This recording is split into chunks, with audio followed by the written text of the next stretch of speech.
on your journey, the path you must take. Though hate may surround you, it's not your fate to forsake. Co-creating your destiny in the dance of time.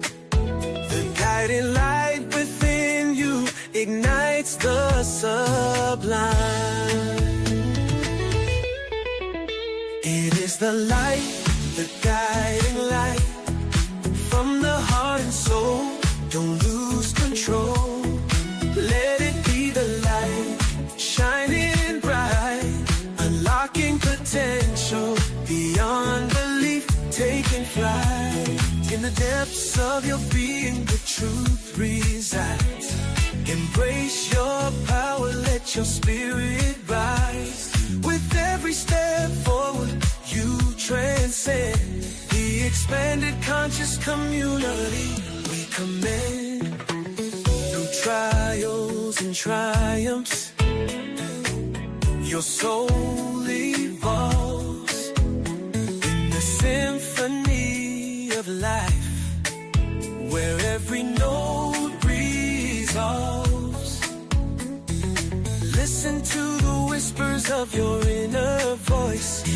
In unity and love, let your heart rejoice. It is the light, the guiding light from the heart and soul.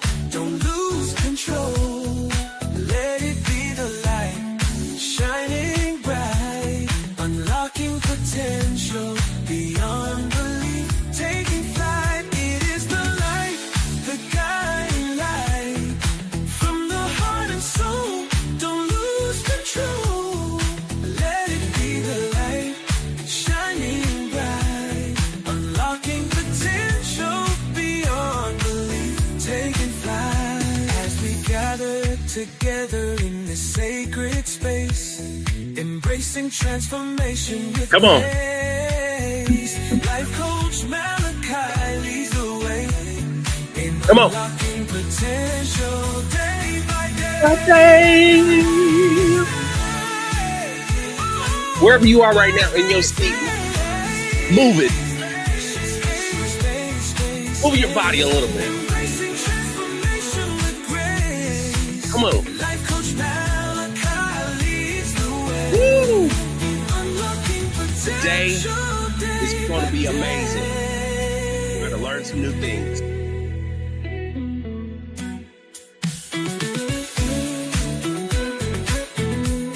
Make sure you like and share this.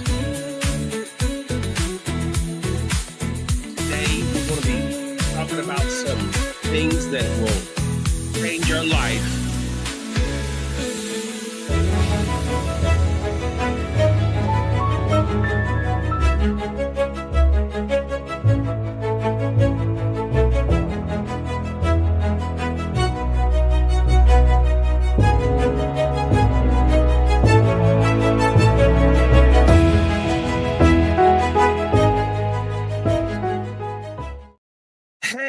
Hey, welcome family.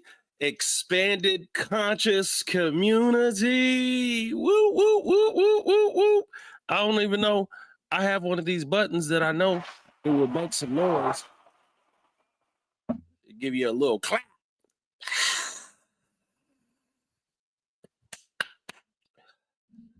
Who's in the room? Who's in the room? Yes, yes. Let me see who's here. We're going to get straight to this. Mother White is here, y'all. Miss Marie, thank you. Good to see you. Good to see you. And of course, Miss Deidre.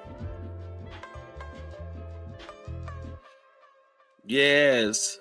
Thank you, Miss Deidre. It's good to see you. That right there was just me messing around with, it wasn't me singing, but it's all me just messing around with AI and music. Hey, it's good to see you, Holly. Thank you so much. Yes, DJ, I'm gonna get that song to you so you can post it in the, you could post that in Patreon. Hey, Miss Wanda.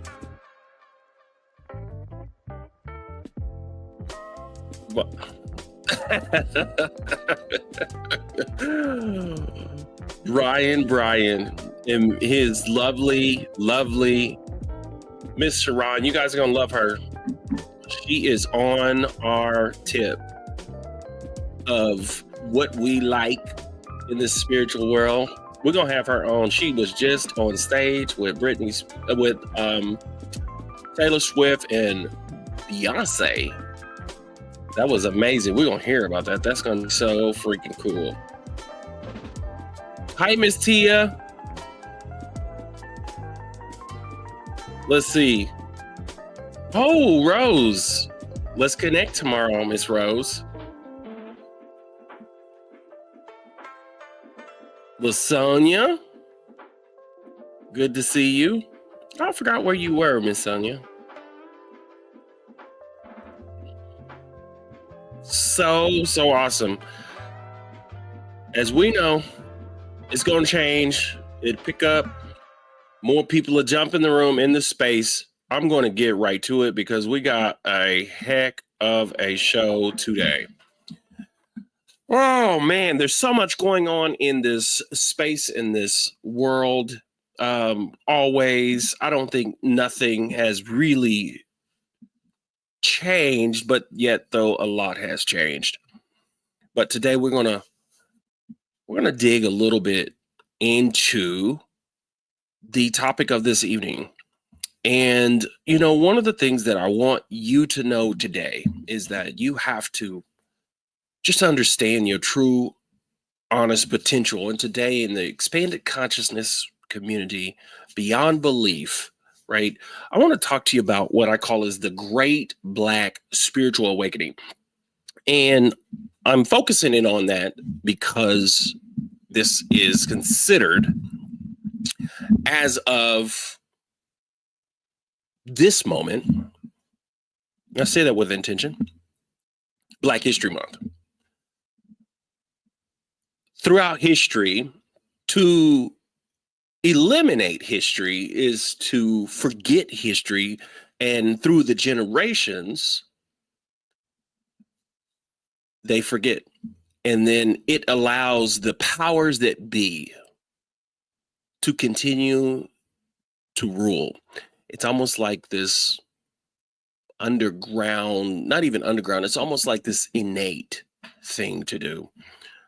But tonight we're going to discover the essence of your true divine self and uncover the treasures that lie within you.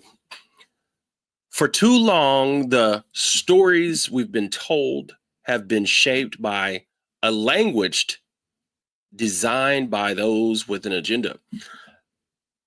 Translations of translations, and even the language itself can't do justice to some of the things that we need explained. I heard recently someone told me that I think it was Ohio is a space that understands that the predicting of crime is based on third grade reading levels. And so they look at how to expand prisons based on reading levels versus what they can actually do to change the trajectory of the human species. The agenda to diminish consciousness, erase rich history of who we are, and instill a false belief in a fairy tale ideal of God. Yeah, I know that's tough for some, but bear with me, hang in there. You know, it's going to be all right. It's going to be okay. All right. I have to look over here at my monitor. So we're gonna jump in here, and if y'all ready, what I'm gonna tell y'all is 100% that you might be able to go back and review this, but um, because it's we're gonna go on a journey, and making sure I have all these queued up right, all these videos queued up right. So tonight I want to invite you on a journey with me to the depths of a journey towards expanded consciousness within expanded consciousness. And some people will question, like, and ask, like, what is expanded consciousness? Um, if someone has to tell me anything that has my text or my snap, it's open because I can't fully see everything. I'll put it over there. Make sure everybody is good. There we go. So, I mean, this is going to be good. So get your, your tea, a little bit of wine. But what is expanded consciousness? It is awakening to the true self, right? We can get deep into the science and we can go into the quantum realm, but I want you to understand that it goes far beyond the boundaries of just the conditioned mind. I like to say it's the merger between, or the merger of what people would talk with spirituality that's merged into how we apply it with science, or vice versa. Neil deGrasse Tyson says that you can believe in something until we know it. So we believe in, a person will believe in a God, but not necessarily need to prove God. But the more we begin to understand and we begin to use science to do things, it's coming out what this deity may be. Truth of the matter is, we are more the God that we are seeking than the external deity. But that's with purpose and with reason. And you're going to find out more about this tonight as we travel the world. It is the recognition that you are not simply born into this world. You survived, evolved, you thrived despite the weight of centuries of limitations. And what I mean by that is, when you really look at, when I say you survived, you got to come deep on this, because go with me, no matter who or where you're from, I have an emphasis and focus on the Black experience on the planet, but it can correlate with others. But if you think about just the Africans, they survived, especially the American or Black American that is from African descent, is like you've survived the boat. You survived civil rights. You here now and you survived COVID. You survived America. You survived coming to this planet. And what does that mean? That means that you're going to thrive and we're going to have resilience, right? We're going to have resilience. I have, look at this. Some of my paper notes as I prepare, but in our modern age where we understand that this thing happened called colonization, that thing is continually lives in the shadows, but it's and I didn't really hear about it, and I'm sure most people didn't hear about it, like in elementary school or anything like that. We don't, to this day, we're still kind of living in the shadows of what that is. So expanded consciousness is not just a mystical idea. It's a practical tool for empowerment. It helps us today by allowing us to see through the illusion and the cast by the system that we are currently experiencing even more real time than ever. So our faith and our history, and as you know, even those stories in this ancient stories in the Bible, of course, have 100% been tampered with, manipulated, maintained by a power structure that benefits the way it is a select few. But by turning inward, by exploring our inner landscape, we can reclaim what has always been yours: knowledge, wisdom, and power.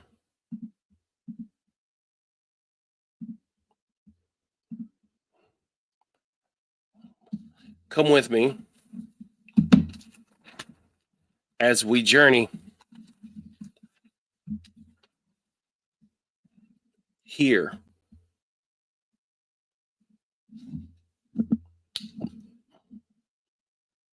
Looks like one of my videos are gone, but we will start here.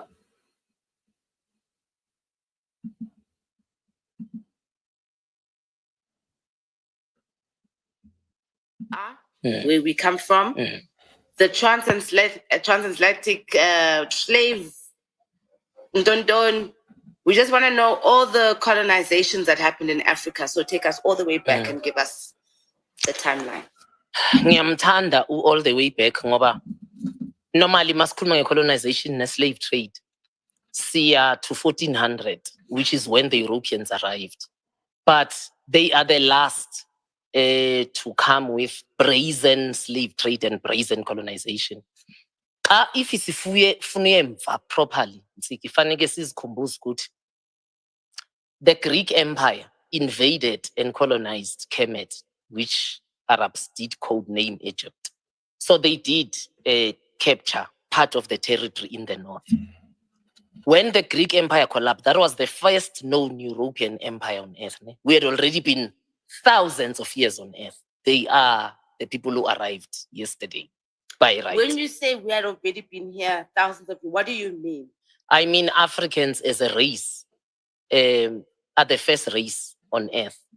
So by the time the Arab, what they call Mongoloid yellow people, come on the earth, we are already here. But at least they date better than Abelungu. They are the second race that emerged. White people emerged yesterday. Truly, as I say, the first known empire, Yabo, is the Greek Empire. So you can go and look at history yourself. Is around 800 BCE. And you go and you say Nubia. You can say 3000 BCE. And I'm talking about the late Nubia, not even the Nubia that founded Kemet. Yeah. So, yeah. So the Greeks then, as an empire, so maybe we should call Europeans out and say this is in their blood. Their first empire on earth, the Greeks, did invade up north. That empire was replaced by the Roman Empire. The Roman Empire itself invaded north and colonized it. So then the Arabs came up, the Turks, the Ottoman Empire, as a world empire. They've done the same, invaded and colonized Kebona, and it was not just up north. They first conquered Egypt, Kemet renamed it Egypt. From that vintage point, Islam spread throughout East Africa, North Africa, and Western Africa. That's 476 AD, it is dated. That's when Islam and Arabization arrived on this planet, on this continent, yes, Africa. Fast track 8 to 9 centuries ahead, in 1400, the first Europeans to arrive here was Portugal and Spain, because they were the empires of Europe then, because they had maritime power. Britain had not emerged as the maritime power. So they are the first to arrive. What's maritime power? Maritime means because to come to Africa, you needed to have big ships to sail here. And you needed to be able to transport your soldiers, if you conquer a land, to hold ground in army language, but you hold the ground. So maritime power simply means you had the ability to carry yourselves, your logistics, your soldiers, your colonial administrators, all the way from Europe to Africa. So they were maritime powers. It explains why they were here. They were the first to be here. So now they are here, they start fighting each other about colonizing us. And then the Pope calls them and he issues what is called the Papal Bull, where he dissects the world and says, Portugal, Spain, you will concentrate on South America. That's why a bulk of South America is Spanish colonized. Portugal, you will take Africa. I don't know where they went wrong because they only took Mozambique, Angola, Sao Tome, Principe, Guinea-Bissau, Cabo Verde, 5. But I think then Britain came up as a superpower and the French and the others. So now they started having competition. So that's the demarcation that the Catholic Church made. And yes, the Catholic Church had no issues with them colonizing. They just had issues with 2 powerful Roman Catholic states fighting each other again for barbarians, so to put it. So the Pope then called them to order and issued that papal bull. Now, 1400, when they come, who initiates them into how to run a slave trade on us and colonize us? It is the Arabs who had been doing it from 476. So you can count yourself. That was like 4, 5, 6, 7, 8, 9, 10, 11, 12, 13, 14, 10 centuries down. I mean, they should have perfected that by now, so they knew how. But don't make a mistake. Arabs and the coming in colonizing Europeans also fought wars. Because, for instance, when France wants to take Algeria, which now is Islamized and Arabized, when they want to colonize it, now we are going to have a Muslim-Christian war. You know? They're not fighting for goodwill, both of them. The other one is fighting to retain Algeria as a Muslim state, Arabic as first language. The others are fighting to make it French. So no, they have gone to war over us. The Europeans, except in places where there was no other colonizing power, they had to fight it off to gain those colonies. So in a nutshell, that's what's happened to us. Now, truly, if you want to say African history, you do realize that a bulk of what we call our culture, a bulk of what we call our culture truly is bastardized. I call it post-colonial bastardized culture because if the Greeks came here, the Romans came here, the Arabs in 476, about 10 centuries, then the Europeans came, they haven't left. Because we are now in what we call neo-colonialism, economic and cultural colonization.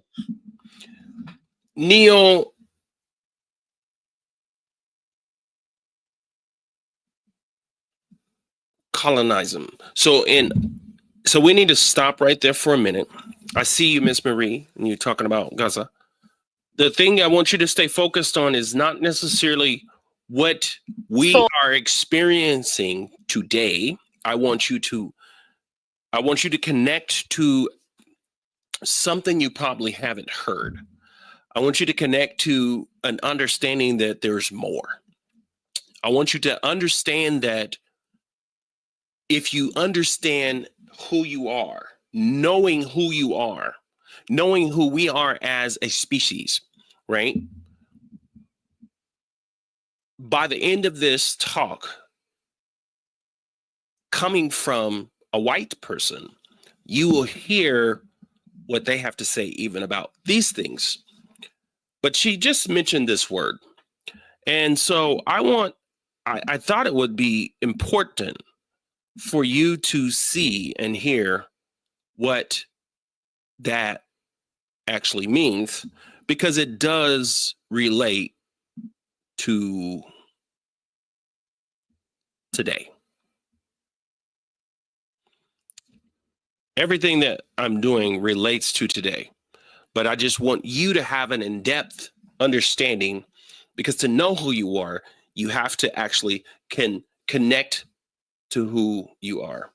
And they'll speak on ancestors and connecting to spirituality, African spirituality. She'll even go into some other things, but let's listen to what this means, because it will shed a lot of light. Neocolonialism refers to the continued economic and political dominance of former colonial powers over their former colonies or other countries in the developing world. It is a system of indirect control where former colonial powers maintain their influence over the economy, politics, and culture of other countries through various means, such as economic aid, loans, investments, and military support. The term neocolonialism was coined by the French philosopher Jean-Paul Sartre. However, it was the Ghanaian president Kwame Nkrumah who popularized it in his 1965 book, Neocolonialism: The Last Stage of Imperialism. According to Nkrumah, neocolonialism is a new form of imperialism that replaced direct colonization with a more subtle and sophisticated system of control. I want you to notice one thing in that, right? So as we have philosophers and scientists and various people as experts, I just want you to know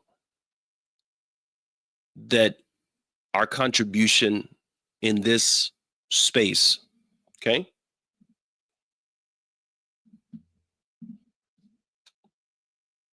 One of the main characteristics of neocolonialism is economic dependency.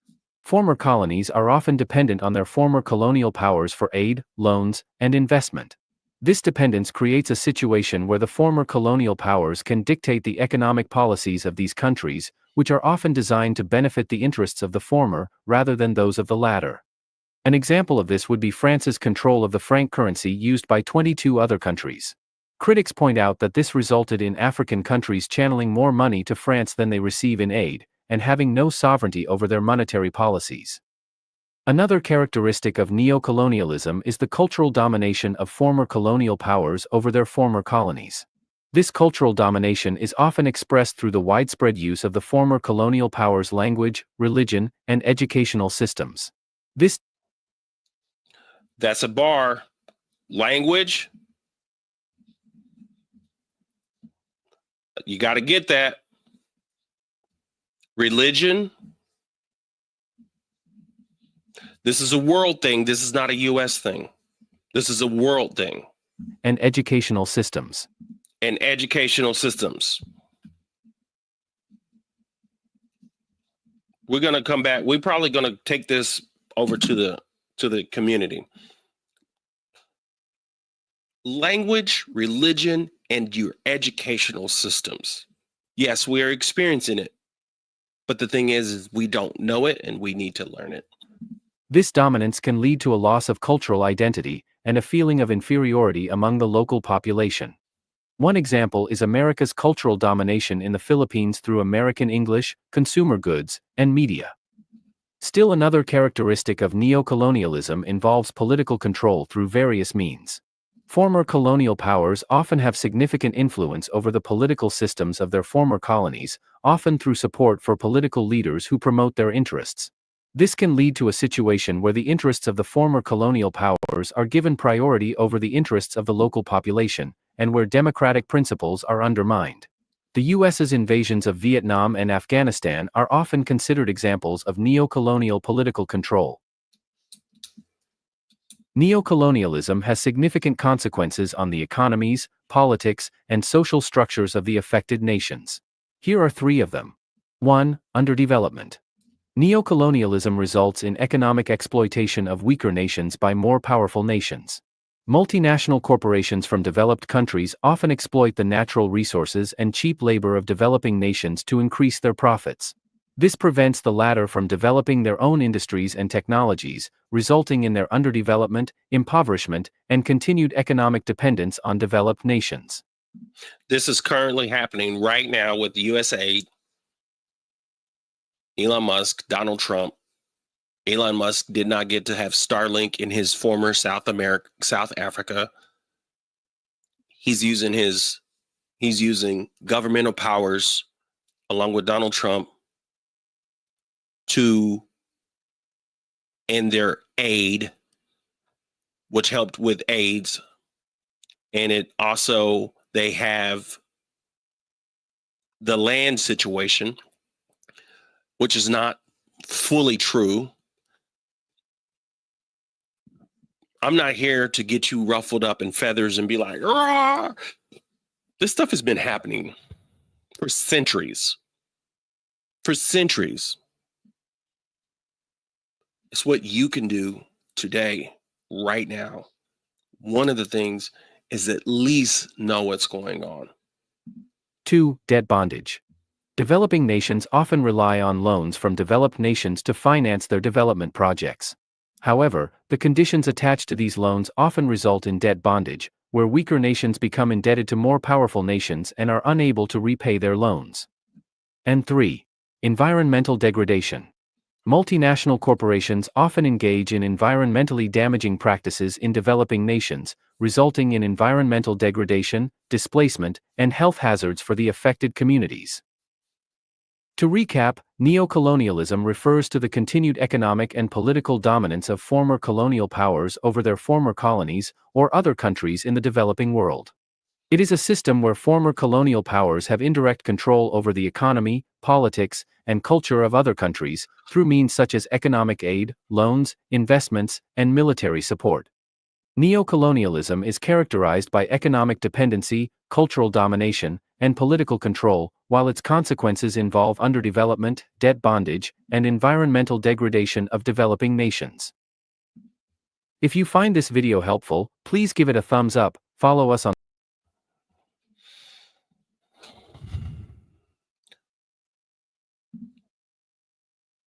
Let this information sink within you. But I want you to understand there is a common narrative that paints these people, and especially marginalized people. And at this moment, you start with marginalized people, you start with historically Black people, and then you move on to poor people. And you paint those people as victims, oppressed, broken, and resigned to a fate of by forces that are beyond the control. But I want you to know that they want to present individuals as victims, but I want you to know you're not a victim. And I want you to see that you are a victor. Because every scar, every trial, and every moment of resistance is a testament to the resilience. You need to know that your spirit has been integrated and forged with adversity. And I mean, through that, we can understand that there is something that is truly extraordinary about this. So we're going to go back and pick up a little bit more from this other video.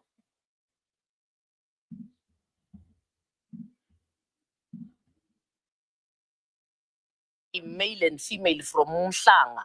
There is no way Zulu people can then come off and tell us they are patriarchal, because the gender relations are always informed by the cosmology. That's why Christianity's cosmologies were created the men first, the women from the men. So there is no other gender relations Christianity can order. Islam was founded by Muhammad, who is a male. So there's no equity there. So there's no other relations that cosmology can order other than the patriarchal relations that Islam is. So you find that cosmologies Zamazulu are so variant and so different. But one thing I appreciate, and in the book that I've just written, I think I've looked at about 40 of them across the continent. Nowhere is a woman created from a man or a man from a woman, or they are created at different times so that one has an upper hand. They all come out together. So if that's African cosmology, how then do we have the patriarchy that we have in African culture today? Because I call it the post-colonial bastardized African culture.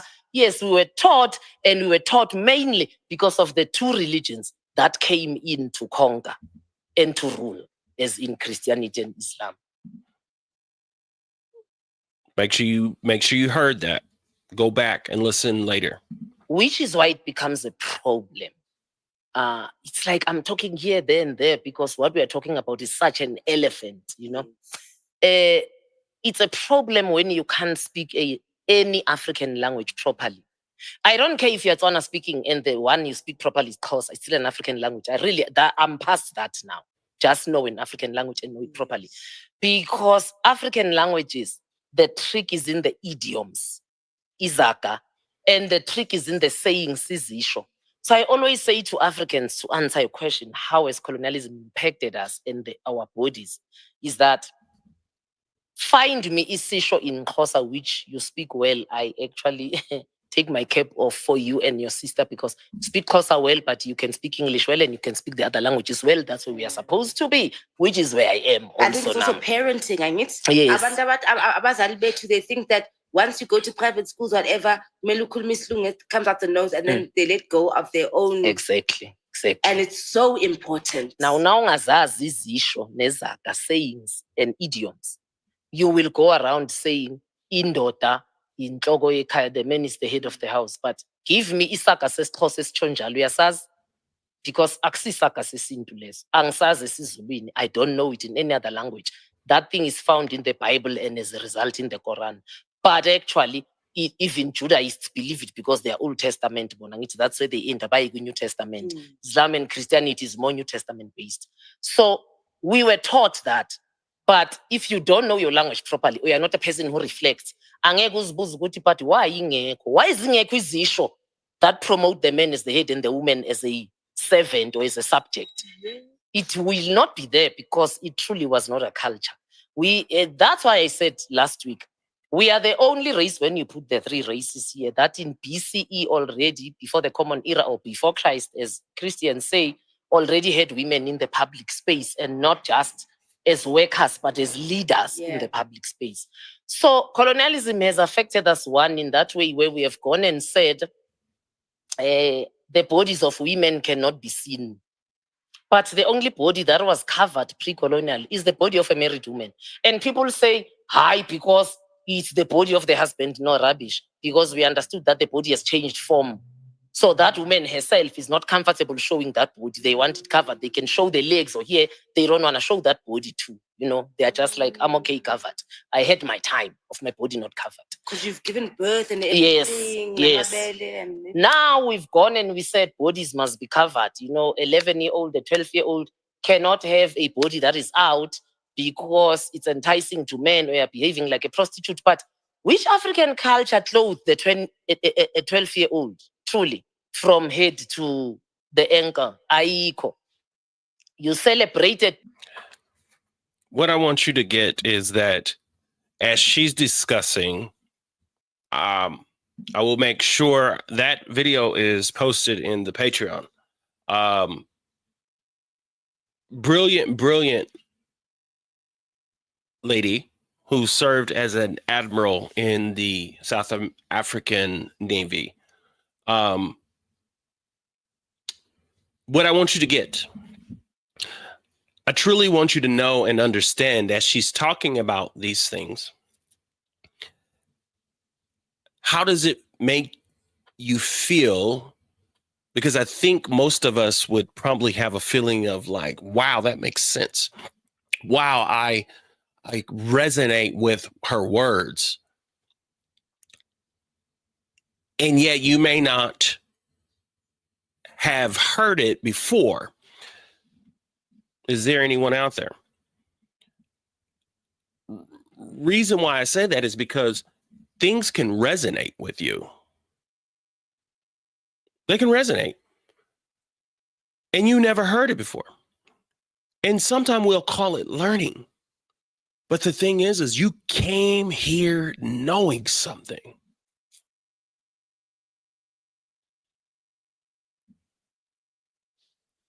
The ancestors or the people that came before you, your mama, daddy, grandpa, grandma, great grandpa, great grandma, great great grandma, great great grandpa, great great great grandpa, great great great grandma, great great great great grandma, great great great great great grandpa, great great great great great great grandpa.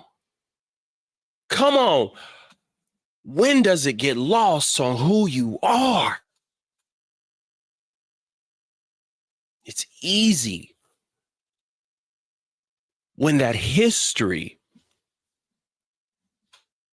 is designed to be lost so that you don't know who you are. And I'm not even just talking about the physical history. I'm talking about the spirit of who you are. Because we're about to go even deeper, right? Because one of the things that I believe when it comes to expanded consciousness, it's not just what we feel like when it comes to history and how it's been covered, but to harness expanded consciousness, we're going to take deliberate steps. We're going to begin by questioning the narratives. These things have come to us through even our language. We haven't even tapped and touched religion. Understand that the church, the church essentially in America was the central hub for the Black community. It was something that was given freely to us. It was something that we learned, a way that we were able to learn and be educated, because there was a time that the biggest thing that you wanted to do to a slave is you would want to keep them ignorant. And to this day, if I can get you lost into the material world, if I can get you lost into your belief system, although it was powerful and it became a tool because we integrated Christianity in America as Black people, Protestants, with hoodoo, voodoo, and then even incorporated later on in the 18th century with some new thought, new age, these experience and expressions that even for the culture as a whole were demified. And to this day, we ourselves as a people will demify, will call people out. We'll call people out and believe that we're right. And we can't go through the night. We're going to hear a few words from our dear friend, and as he talks about some of this stuff with religion. I knew all that was happening. I had several gay people around the council and in the school, and I was not judging. And I was 18 years old, and I with the little tambourines and their hair cut and long and the robes, and they would pass out tracts, and I wouldn't read them initially or letting anybody see me reading them publicly, but I would take the tract just to be courteous. And I read a lot of that stuff, and it made sense. The Baha'i faith. I when I was in Jerusalem, I went to their, I saw their world headquarters that were in Haifa, just above north of Jerusalem in Israel. And I was fascinated with their pageantry, but I was also fascinated with their belief system because it was more inclusive. It sounded to me more like Jesus. So I've come to the conclusion that the new wine is here, and as expanded consciousness and the old wineskins can't and won't work together, we must find another way to make it happen. And we're going to do that. I don't know that we can bring back the post-Exodus masses. These people that have left the church by the thousands, I don't think we're supposed to. But I think we can do an autopsy. And an autopsy is a post-mortem examination to discover the cause of death or the extent of a disease. because the church is dying, and I know everybody doesn't believe that, but I've been in it all my life, and I know when the thing that I poured the first half of my soul into is dying. I see it. Not just in numbers. I don't even feel that electrifying presence and energy or charisma or anointing that I used to feel in going into those churches. I see us going through the same motions as we're pretty wild Pentecostals. I mean, we have some of the best singers, the best musicians, the best preachers, the most dramatic illustrations. The service are high vibration, high energy. There's dancing and a beautiful freedom that I thought you wouldn't find in like an Episcopal church or a church with a lot of liturgy and a white church, so to speak. Then I watched the church that I loved so much and poured so much energy in. I'm watching it zombied. It's like clones and clowns sitting there doing the same thing, going through the motions like robots. And not only, I'm not the only person that sees it, the laity see it, and a lot of the leadership sees it, but they don't know what to do. They're afraid to think or even listen to some of the things I'm saying. So an autopsy is a postmortem. Let's examine. Autopsy in the sense, in any sense, comes from the idea of a personal observation. Autism. It's a self-centered thing. You look at yourself, look at your soul. You become an eyewitness to your reality. That's what autopsy means, both in Greek and from its Latin autopsia. It has to do with self-examination. You being an eye yourself. You look at yourself. The church needs to look at itself. When something dies in or about us, we should do some deep self-examination, whether that's a marriage or a ministry. What was the cause of the death? And then what was the cause of the root or the root of the disease that caused the death? You know, if they give you a cause of death and say cancer or heart trouble or sugar diabetes, then what caused the cancer or the heart trouble or the sugar diabetes, the high blood pressure? What are the causes of the cause? Where there's fruit, there's root. So when you look at the fruit, you should examine the root, especially if the fruit is dying or if there's too much of it. Things happen. You've heard of an autoimmune disease, and it's a disease that's related to antibodies or what they call lymphocytes that produce against the substances that are already in your body, the antibodies and the things. Lymph is a fluid exuding from a sore or an inflamed tissue. The lymph nodes or the lymph glands and how it spills into the blood system and can cause one of the things that I dealt with when I was 12 years ago when I was diagnosed with prostate cancer. The one concern was, did the prostate get outside the organ? Because it could go into the bones or into the lymph glands. And then when it goes into the lymph glands, quickly it spreads through the body, through the bloodstream. And so there's some inflamed tissue and issues within religion. A lymph is like a colorless fluid that contaminates the white blood cells. It's really water. It's blood. It's infected blood. It rubs against drains through the lymphatic system into the bloodstream, and it causes sometimes a very quick death. I'm talking about autopsies. Why is there a change? Why is there a death in your ambition or death in your enthusiasm? Theos, godness. Enthusiasm comes from the idea of God's energy being in you. Have you felt like something died inside of you? Paul said, I die daily. Tissues metaphysically represent the textures or intricacies or the woven tapestries of your being, of your essence. How healthy are the tissues or the linen or lining of your soul? This Jesus is the savior of the world. Are you getting it?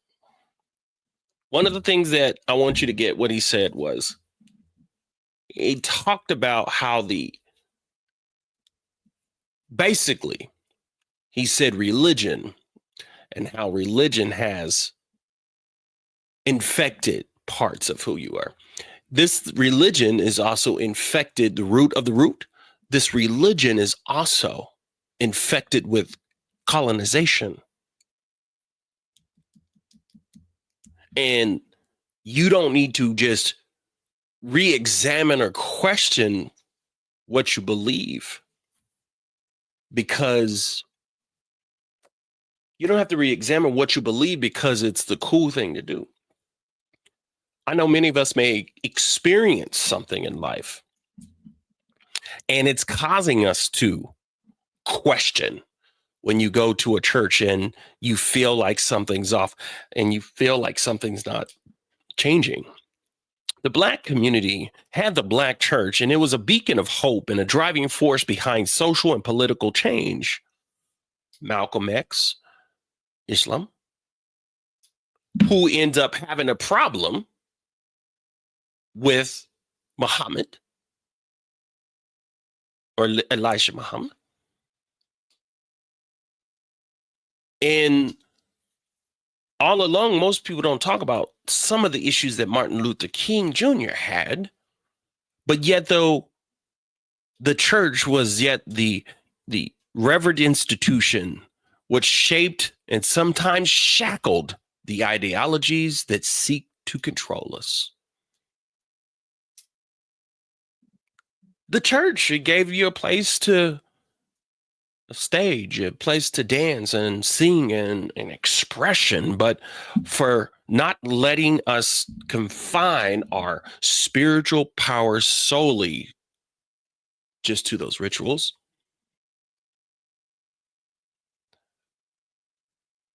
Those rituals that we do is what we really want. They're really deeply, deeply, deeply tied to the ancestors within us. So wanting to move or shout or dance and feel the movement comes from the music. And a lot of those things just so happen to be or take place in a church. But let's not let these small spiritual, the small spiritual thinking, I know it's beautiful, but let that energy harness and let it transform us to something more, something deeper. It's time for us to awaken. See, they want to use the term woke in a modern sense, in a sense of like 2015 or so. And they want to label things that would be progressive as woke or wokeism, really when that related to a level of consciousness to stay alive in 1920. Stay woke was be aware that you might die because you trust in all these people around you. And these people don't have at heart what you believe or what you think. And now it is laced within the fabrics of this system. But I want to let you know that you might have heard of what we call is the quantum field. And I want you to know that this is not something that just was discovered. It's just the language was different. The language has changed and is changing. No different than when you say woke today versus if I was to say it 100 years ago.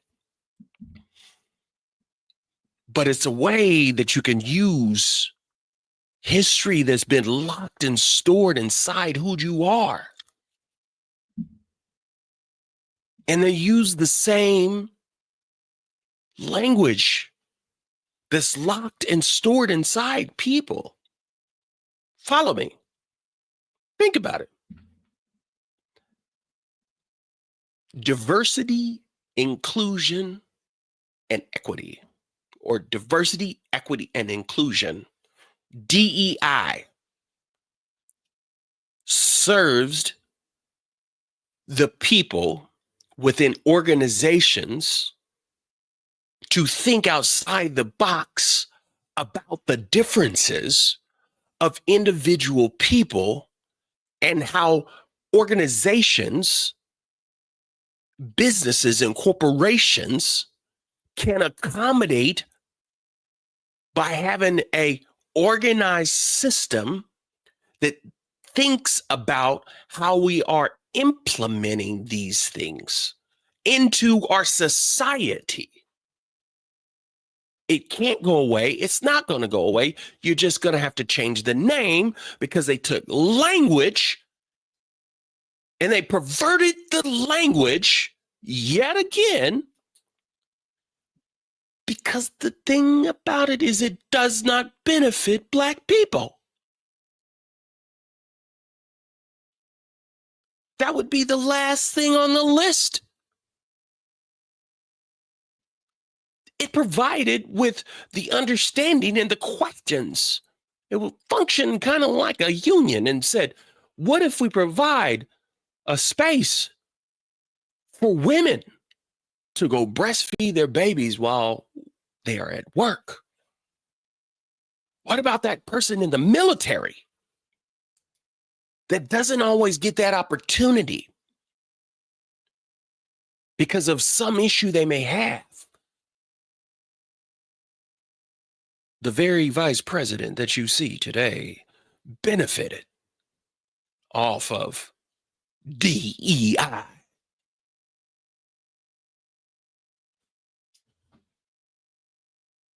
But the language gets perverted because it uses history and it uses elements of history. And it says, you have hated these people for centuries and you hate Black people now. Even if you don't think that you do, we're going to let you know that you do. Even if you think that you are going to recover from it, we're going to let you know. And we're going to use little tactics and little tools. And we're going to play you. We're going to play you. And as we play you, and you don't understand, because they're playing on ignorance. And what is the first number one tactic? If y'all review what he said in neocolonialism,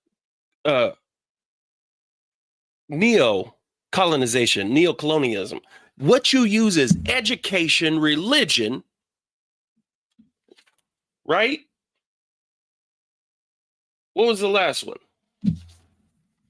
It was education, it was religion, and it was language. Language. We took these things that are helping us progress in our consciousness. This had nothing to do with just thinking about policy. This has to do with the deterioration of our consciousness. I have to make you not understand. I have to speak into you into a language that you don't know, and I have to confuse you. Do not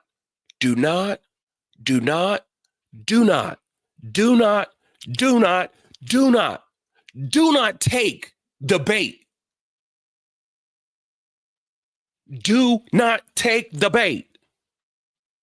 Stop listening to an executive order. Stop listening to all of that. It's designed to overload you and overload the system and overload people. Because all that stuff still has to be checked, rechecked. And guess what? You've been through it before in your ancestral roots. You've been through it before. What are you doing now? What you need to do is get on this expansion of consciousness and awareness and begin to know who you are. Know who you are. Be empowered. Understand that what you think what you think right now. And if I can get you off, I'm getting hot. If I can get you off, if I can catch you off, and if I can get you worried, yes, there's real things happening. And yes, there's real things that can happen. There's real things that can affect and will affect people. But I'm telling you, now is the time for us that we are understand the expansion, awareness, of consciousness. Now is the time that we have to realize who we are, what we're capable of, and what has already been defined.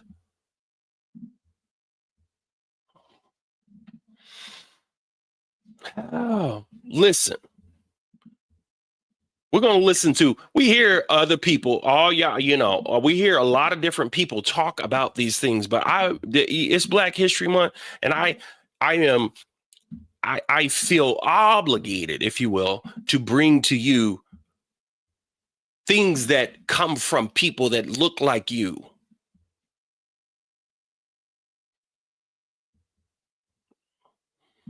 And then when I go, the more I delve into the quantum mechanics, the realization now is that we're living up in a Newtonian world, a world of binary opposites.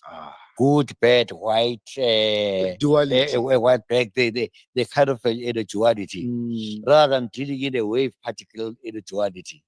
You are and you are not at the same time. You are a wave of energy, but you are a particle. You are a particle of being. And the more you get on now, it takes us down to the role that Newtonian physics never dealt with, the new of consciousness. And immediately you get into consciousness, then you begin to find that even physicists, many of the physicists agree that the issues of spirituality and the issues of Newtonian law that they exist. Some will go in through to Buddhism and look at it.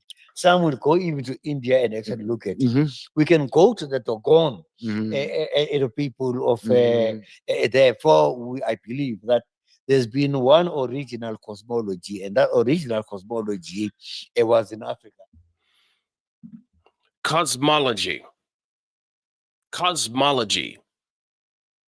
Binary thinking, black versus white, good versus bad, right?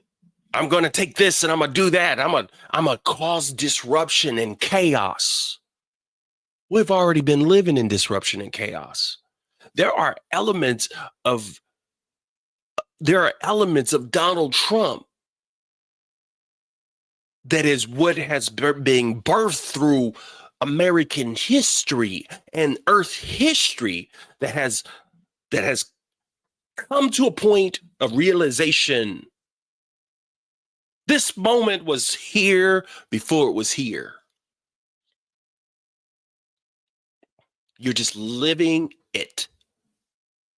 And you're going to go through it. And depending on how you can tap in, tune in, turn on, turn out, turn up, turn in. Listen, my friends, there's an essence, there's a spirit, there is a force that is greater than you can imagine, greater than any service that you ever have been to. When that spirit thing begins to connect, right?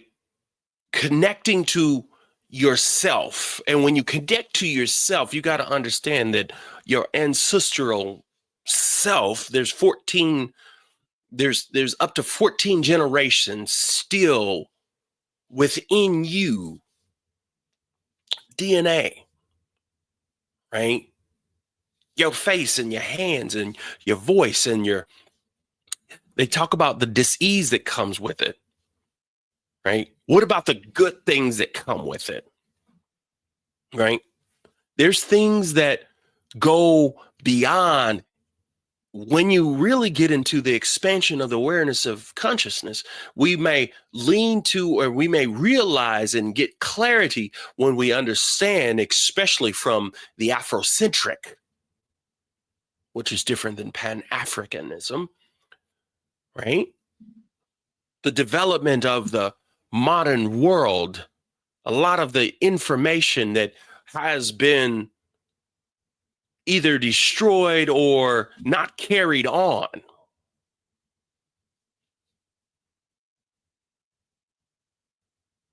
And so we try to take this history and we try to destroy the history. But let me tell you about this African cosmology. Let me tell you about it. And we're going to discover a little bit about an ancient group, the Dogon people. And what I really want you to get from this is I just really want you to get that these people knew something. And of course, we want to try to tie it to spaceships and all these different things. But the thing is when we really tie and we get connected to our higher selves, when we get connected to our higher selves, what happens is all of the things that are within you, you can imagine. And it allows you to see. These people were special, and it is a part of this space, right? It's a part of this understanding that these people knew something. And sometime I believe within, especially within the American, African experience, we needed a bit more. With 366 symbols given without meaning.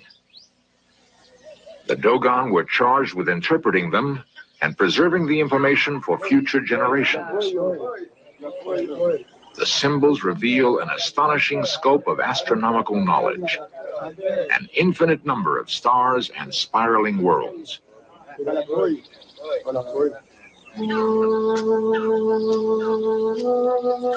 After more than 5 years among the Dogon people, Dr. Guggenheim has gradually gained the confidence of the Dogon elders and acceptance into the inner circle of secret knowledge.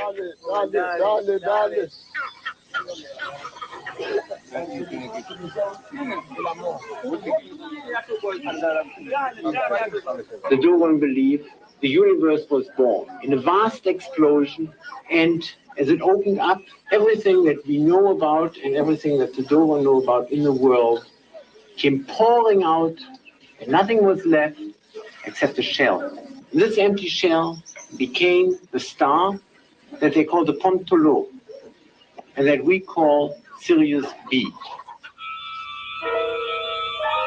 In 1950, astronomers confirmed the existence of the Dogon star.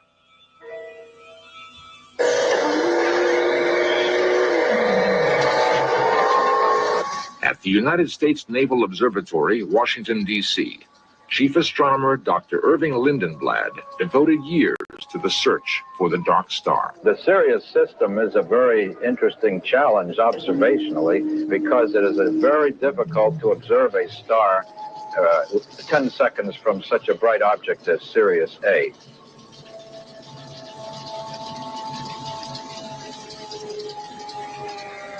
After the years of effort, Dr. Lindenblad finally succeeded in taking this photograph of Sirius B and its giant companion. The Dogon possess even more startling information about the star they hold sacred. They say that when it gave forth all its energy, it collapsed in upon itself, becoming incredibly dense and so heavy that all the earthly beings combined cannot lift it. The San Fernando Observatory, Sylmar, California. Dr. Gary Chapman is an astronomer specializing in the physical characteristics of stars. By splitting the light collected from a distant star into colored bands, its physical characteristics can be analyzed. The Sirius B is fairly normal in the surface layers, but we do rely on the calculations to tell us that the interior is essentially out of nuclear fuel. It's a dead star. We know from modern calculations that it has a very, very high density, has a density about 5 million times that of water. And if you were to be on the surface of Sirius B right now, you'd be crushed very, very flat because the surface gravity is about 100 million times that of the Earth.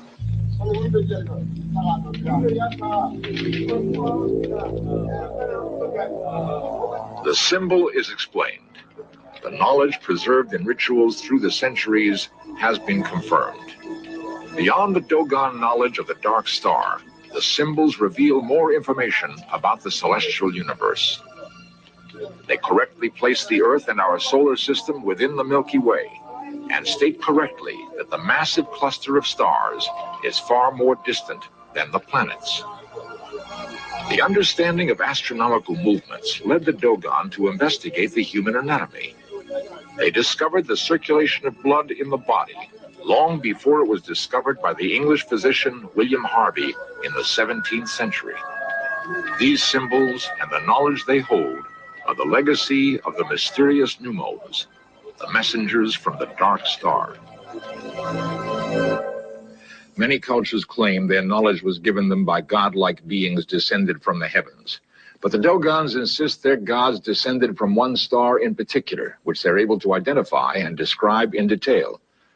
Does other evidence exist of this encounter between gods and men? In 1937, French anthropologists shot this rare film of the Dogon. They found the people in a frenzy of preparation for a huge ceremony.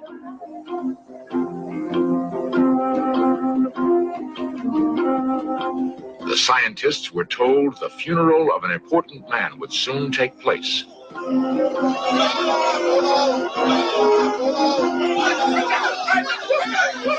But all this was an elaborate deception designed to protect their secret knowledge.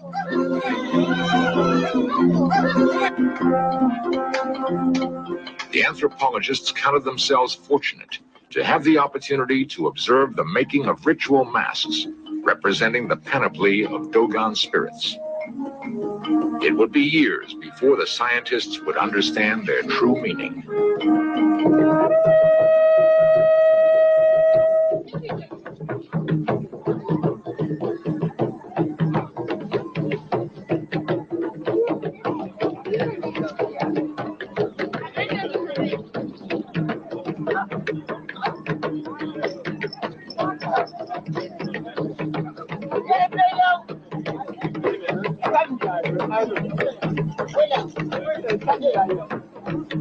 The giant ritual which the anthropologists witnessed was not a funeral at all.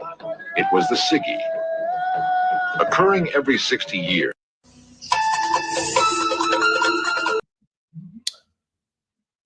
I just really want you to understand one thing. That what we have been taught in schools covers enough for you to be a part of the system. It wants you to fit into this system. When you go to church, the limitation that we want you to speak about, and we want you to demonize people that don't talk about these things.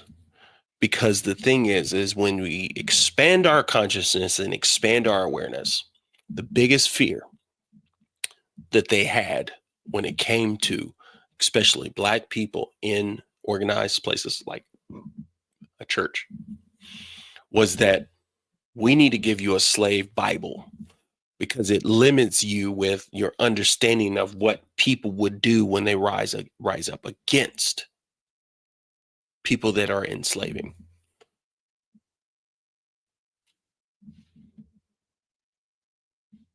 One last video, because you have to, because we're moving forward I'm preparing you and getting you in a space, right, to understand that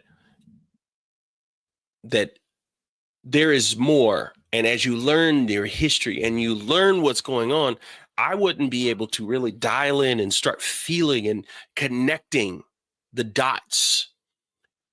Because the thing is like, I don't even believe that the powers that be that are orchestrating and putting things together in this world to diminish individuals, to diminish Black people, but they want to diminish anyone that does not have, because the fear is that there's not enough. The fear and resources are limited, and they are limited. Politicians are paid for and bought by the people that have the money to pay them more money. So therefore they have to do their bidding. And what happens is when you have something deeply programmed in you and you have a fear and you want to make sure you remain in power.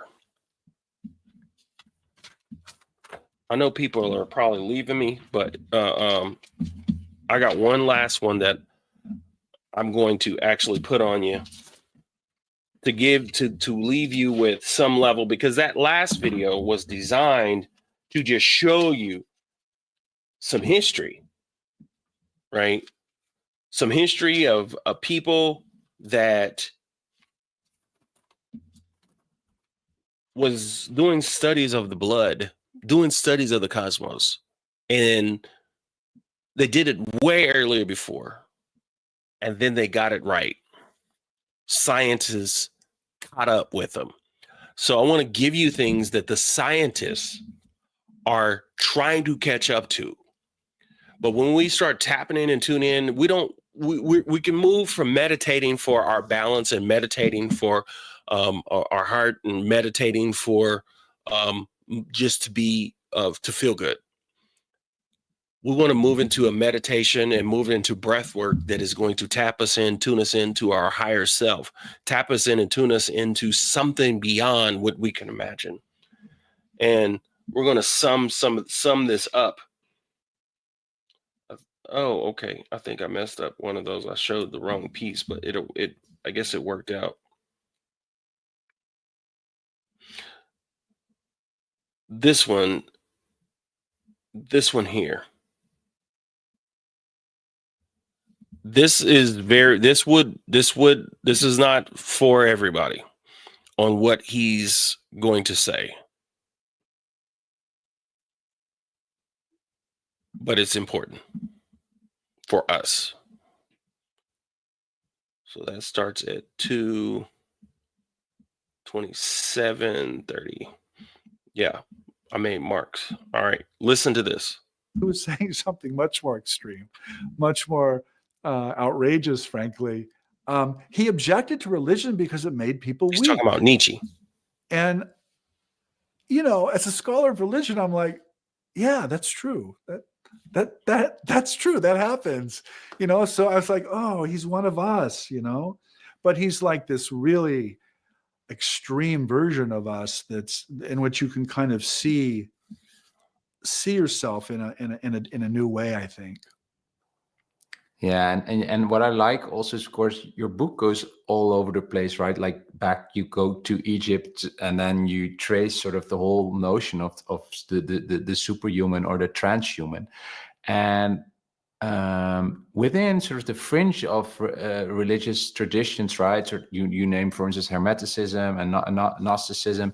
It has been always kept alive, right? So that's maybe nice to just share with people that the whole idea of us being superhumans has been sort of at the core of many traditions, not just and then later, of course, got lost in the mainstream of those religions, but it has always been there, right? That's sort of what I sort of read. Yeah, I mean, I talk about religion as legitimate science fiction, and I you know, by that I mean the German sociologist whose name escapes me right now. I'm sorry, it always escapes me. But Weber. No, it wasn't Weber. It was a contemporary sociologist of religion, writing actually when I was in graduate school. I'll think of his name. and we can edit this, but his basic argument was, look, religion is about superhuman powers, and it's about accessing those superhuman powers through ascetic practices, through extreme ascetic practices that do things to the body and the mind and actualize these potentials. And then these prodigies that we call saints or mystics then become the core or the carriers of the tradition. And the whole tradition is about obtaining superhuman states of mind and body. And then, of course, as things go on, and in the modern world, we project that superhuman status further and further away from ourselves into some kind of external deity. But that's precisely, again, what I think the humanities are trying to criticize and are trying to become aware of. So I don't think personally we can be humanists without taking seriously that human beings have always had access to these superhuman states and have always tried to access them. I think that's part of our humanity. So I wanted to make sure you heard that. I didn't get it early. Here's one of the things. Let's see if he'll say it. And this is very controversial here. In a new way, I think. Yeah, and what I like also is, of course, your book goes all over the place. Yeah, I mean, what I say in the book is, look, the reason God has to die is that so superhumans can live. We have to stop projecting our own divinity and our own immortality outside of ourselves and then bowing down as if we're some kind of servants or slaves to this monarch in the sky. This is bad. This is really bad. And this is what Nietzsche was objecting to. He objected. Did you hear that? God, as we know it, would have to die because we are projecting some part of us that is not as powerful.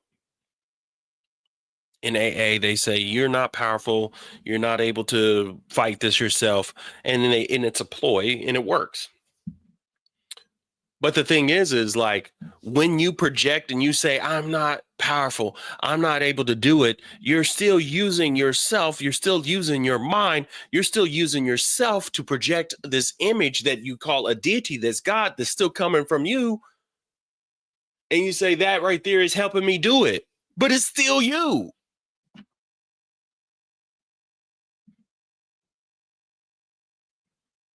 The idea or the ideology, if that dies, what happens? And I'm not talking about atheism. I'm talking about there's the projecting of the fact that you have this deity outside of you that you have to push out, and you have to believe that it's out there, and wherever it is, I know it's real and I know it's out there, but that's still coming from you.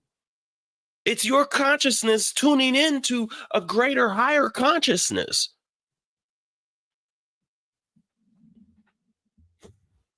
You are a superhuman.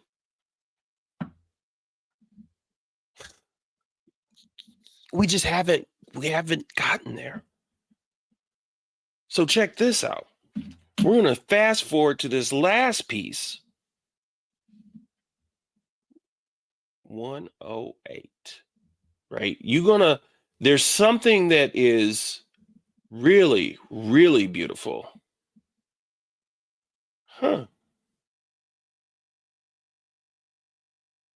117. There we go. I had to do all this for y'all.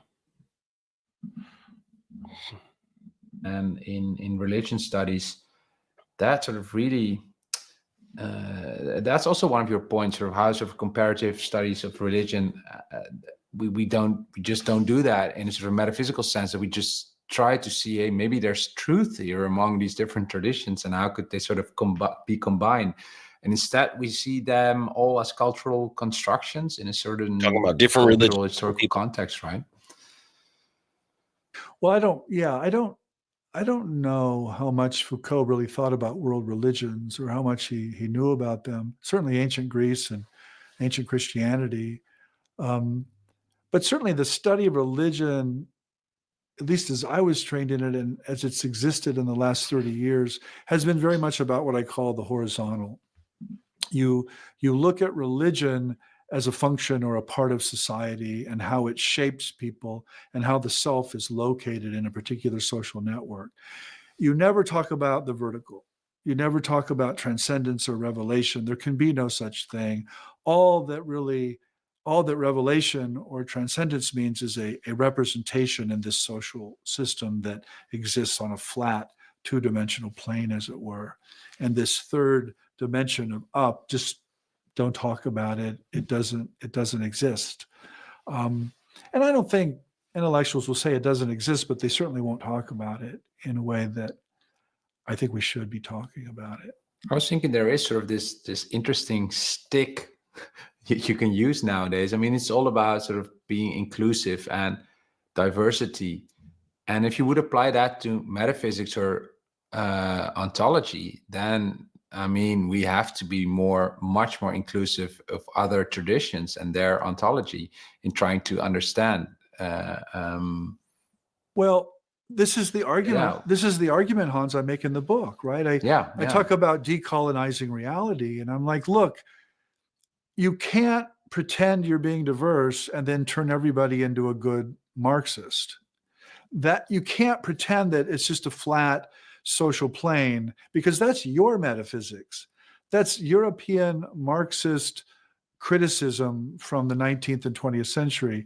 If you're really going to be diverse, you have to take these other ontological claims as claims on reality, not as representations or language games that you can play around with, but claims on reality that impinge on your reality as well. And so the joke I tell is this, the Buddha, the Buddha taught the impermanence of all things and the non-existence of the self, but it turns out it was just to lower our blood pressure and to make us, better office workers. That's how he gets received in this flat world. He's talking about meditation, right? You do the meditation and it just make you a better office worker, right? And it's not designed to actually take you to another space. Ontological, ONTOLOGICAL, right? That has to do with the statements about existence. So you understand what he's saying. It's an argument or attempts to prove the existing of God using various claims, right? So you're arguing you're arguing these things versus to be inclusive, to actually say, okay, let me hear you. Okay, cool. But no, when we sit back in America, you come here and you hear about meditation, and the only thing that they want to really do is just to look at it and be like, oh yeah, we heard of meditation. Yeah, it's good to lower your blood pressure, for your office. And I'm like, no, that is not Buddhism, or at least that was not the Buddhist traditions I was trained in. They were making an argument about the non-existence of the self and the impermanence of all things, including you, including me. That's an ontological claim. That's a religious tradition, not this, let's calm you down and lower your blood pressure and make you fit better into your own professional world. I mean, that's nonsense. He didn't fit, by the way. The Buddhist tradition, they became monks for a reason. It was not to fit in. It wasn't to fit in. And of course, then they fit in by forming the cultures around the monasteries. But that's another story. Yeah, but it's the term, I like that. I didn't read that book, but the Mac mindfulness, right? It's the sort of taking this into our capitalist system, and then a sort of like cynical functionalist approach. Well, yeah, and I know some of those people. I don't think they're cynical at all. I think they're very genuine, but they're very much part of this capitalist social system that we're talking about. And I don't think that the full ontological force of Buddhist impermanence or nirvana is part of what they're doing. You talk about race theory, and the full richness of sort of the Black community, for instance, and the ontology that they can bring, sort of that there's this danger, right, that we don't take that into account. No, of course not. And Black intellectuals, Black literary history, Black religion, it's extremely diverse ontologically again. I mean, the Afro-pessimism movement is a philosophical tradition essentially on one end of the spectrum that basically says racism is systemic. It's systemic to cultures around the world. We're probably not going to change it. Racism is endemic to human beings for whatever reason. Where on the other end of the spectrum, you have something like the Afrofuturist movement in art and music and literature, and it's very much about the Black body and the Black person as the paranormal generator of social change and the future, really. And I think you get this whole spectrum, and certainly in Black religions, rituals like divination and possession and ecstatic trance. I mean, these are all just in the natural kind of, in the water kind of phenomena that I think the academy tends to flatten again. And I want to say, no, these are about transcendence. These are about possession. These are about what they say they're about. These are not social representations that you can fit into your particular Marxist or Foucauldian or Freudian or whatever it is worldview. You cannot fit these into your worldview. So let them be and let them challenge what it is you think and who you are. So I would say the same thing about these Black traditions as I would say about the world religions, that real diversity is ontological diversity and not just racial or gendered or sexual or ecological diversity. Yeah, it's a very important point. And if you fantasize about the superhumanities, Jeffrey, how would a day in college look like if sort of the superhumanities are the mainstream? Well, I do fantasize and I joke, of course. I've also thought a lot about my colleagues and myself and my graduate students and why people get into the study of religion, why people become humanists at all. And essentially what they do is they back into it. They grow up in a culture or a family, they have some kind of question that their family or their culture can't answer or won't let them ask. And they back into the academy because it allows them to ask that question. And as my joke is, look, I've never run into a kid who grew up wanting to be a professor of religion, or much less a professor of the humanities. I mean, what is that?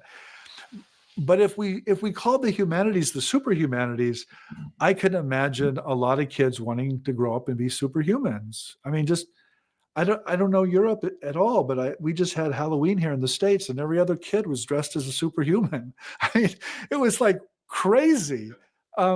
So I think we have a serious marketing problem, to be really blunt and I guess banal about it. And I want us to start speaking in ways that are attractive and bring in more people into what we do. And he's essentially what he's talking about with superhumanities, which that's the book that we will be discussing in Patreon. It's a book that actually covers, when I think about expanded consciousness, is the fact that we went through tonight, this evening. We've gone through quite a bit of understanding and study of the journey, right? That there is something within you. There's something waiting. And some of the things that I want to leave you with before I go, and that is, I want you to understand that you can cultivate mindfulness, a meditation practice. And when you do this seriously, and when you do this and you take a challenge, I probably bring this in Patreon where we'll do a 21-day at least, and that you're going to make sure that you actually go within yourself and practice this introspection, right? And understand that this process is going to lead to something beyond you could imagine. But keep engaging into critical inquiry. Don't look to do your justice work, or don't look to just do your work that you feel that you need to be done, or fight for the fighting's sake, right? We have a lot of information going out, and that information can be falling on deaf ears, or it's entering into the silos. So you think about, right, you empower yourself with the knowledge, and you have to begin to learn how to trust your inner guidance, and you have to begin to learn how to implement that wisdom into your life. And just within integrating science and spirituality, that's what all expanded consciousness is about, for what I do. So we integrate neuroscience and the quantum field, and looking at life and on our belief systems as something that could be more than just what we believe they are. Tonight, I just want you to understand, as I remove that, get all my screens together. I appreciate everyone this evening. But as we contemplate and we look at our own lives and we look at our own history, we just know, I tell you one thing, is that we know that there's more. 100%. Come on now. And I want you to learn that you could step into your own light and your own awareness. We wrapping this up. Woo! Everybody just take a deep breath. As Bishop used to say, he would tell you to hug yourself, right? And I just tell you just to, I like, one thing I do is I usually put my hand over my heart, hand over my gut. Take a deep breath in.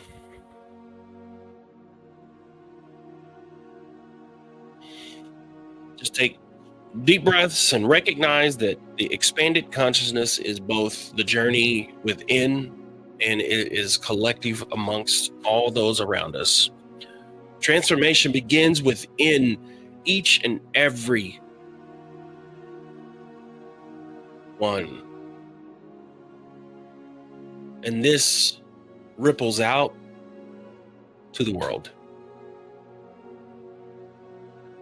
We want to awaken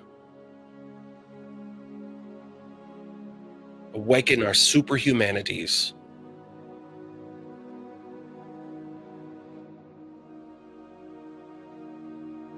Embrace our heritage, reclaim it, honor the resilience of the past while we forge and look towards the future.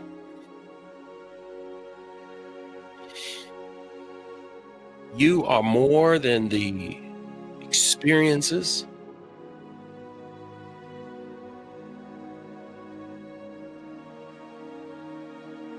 You're not a product of just this manipulated, confusing history, or even the oppressions. You are a luminous, empowered being. You are a testament to the enduring spirit that has been carried through generation after generation, from struggles to triumph. The power to reshape your destiny lives within you, waiting to be awakened.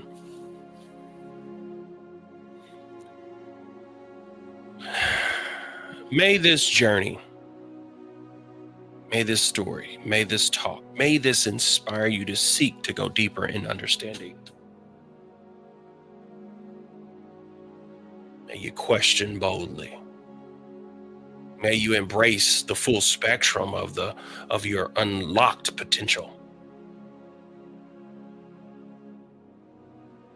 As you unlock the mysteries of your inner world,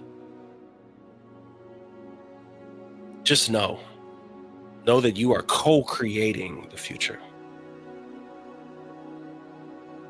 where truth, resilience, and transformation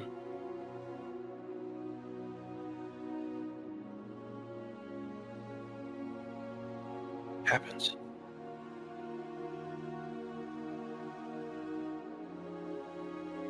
I want you to thank yourself. Thank yourself this very moment for taking the time to hopefully empower yourself so that you can be illuminated and your radiant light will awaken your soul and others. May you continue to rise in the fullness of your divine super human potential.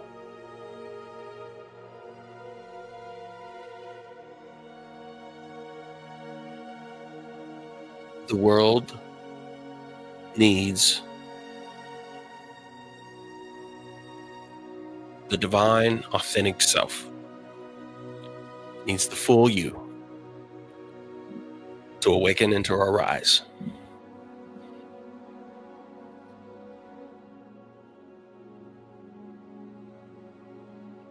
I say,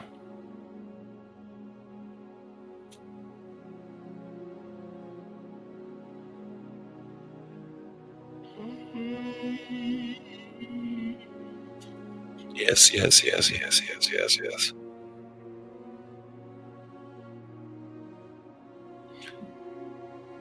The last thing I want you to know that, yeah, whenever you was in church and people wanted to be healed and you seen somebody actually physically be healed, there was an agreement within themselves that they were going to be healed. We got to shift the self. We got to shift who we are. We got to shift, y'all. And you got to not let what is constantly happening and happening and happening, see it, pray for it, whatever you think you need to do for it. But I'm telling you, you have to take a moment and you got to elevate. You got to elevate. You got to elevate. You got to push it away. You got to go into your meditation, right? And you got to see, you got to feel, and you got to connect to your higher self. Because those problems will beget more problems, and it will put you into a negative state. And the whole thing about the way it works is hurting people hurt people.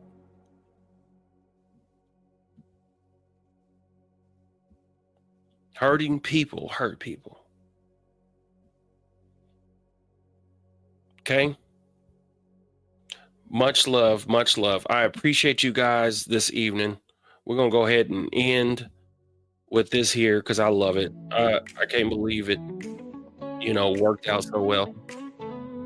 It took me a little while playing with it. Embark on your journey.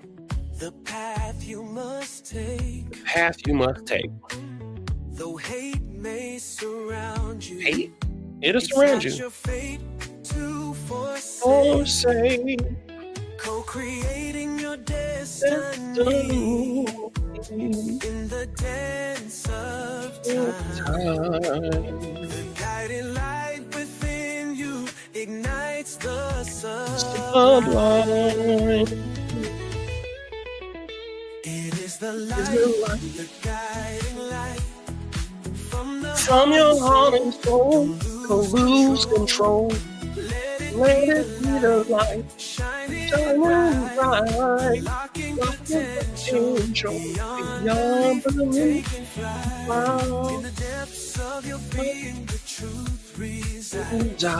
Embrace your power, let your spirit rise. With every step forward, you transcend the expanded conscious community. We commend through trials and triumphs. Your soul evolves in the symphony of life. Hey, Pierre. Listen to the whispers of your inner voice. Unity and love, let your heart rejoice. It is the light, the guiding light. From your heart and soul, don't lose control. Hey, Miss Rose. Shining bright, unlocking potential beyond belief, taking flight.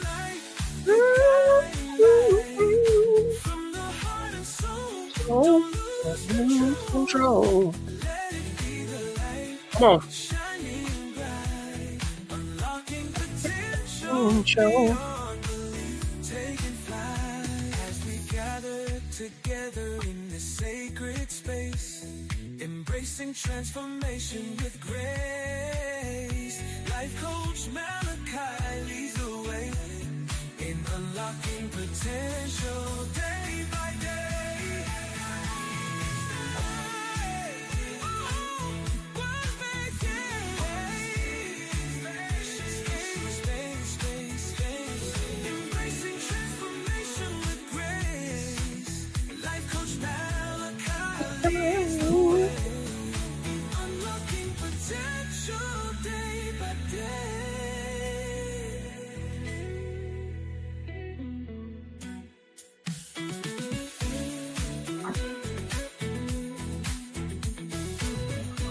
If you're not part of the expanded conscious community, of course, it's on Patreon. And you don't have to join that. You can still give. That's my Cash App. I appreciate you guys. I love you guys. And until next week, I'll see you. Bye-bye.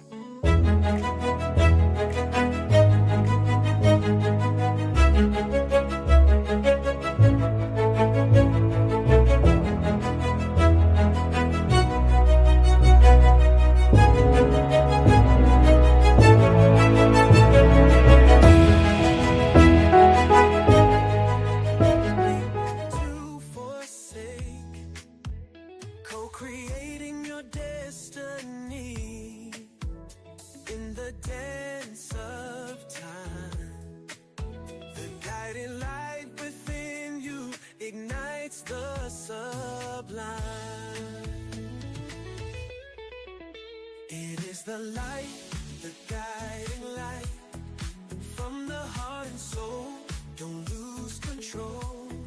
Let it be the light shining bright, unlocking potential beyond belief, taking flight. In the depths of your being, the truth resides. Embrace your power, let your spirit rise.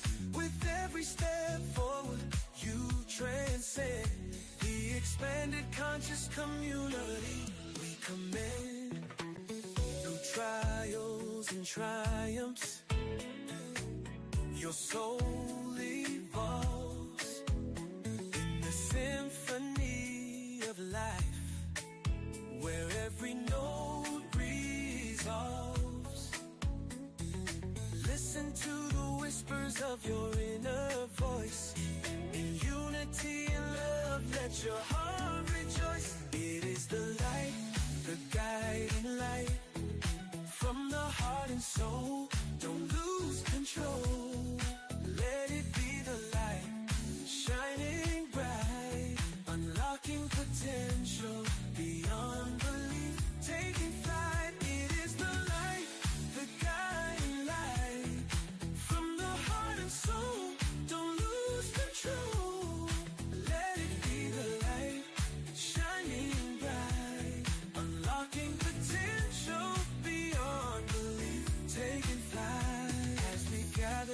together in this sacred space, embracing transformation with grace. Life coach Malachi leads the way in unlocking